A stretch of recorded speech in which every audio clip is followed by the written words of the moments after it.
دخل صالة العمليات وخرج منها من دون إجراء أي عملية جراحية. مستشفى حكومي تتنصل عن معالجة حالة شاب يعاني من مرض معين. مزاح وحديث بين الكادر الطبي، هذا ما جرى معه داخل صالة العمليات بدلا عن إزالة التقرحات من جسده.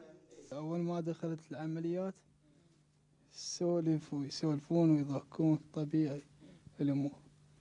يعني حتى ما صعدون على السدي هاي مال عمليات، بنفس السدي اللي جابونا بيها هي هاي اللي قاموا يشتغلون بيها. هنا المستشفى بغداد بمدينة الطب، من أخذناه المهم شافوا التقرحات قالوا هذا يحتاج عملية، 3/4 الساعة طلعناه جبناه، هاي دكتورة قالت إن شاء الله خير، سويت كل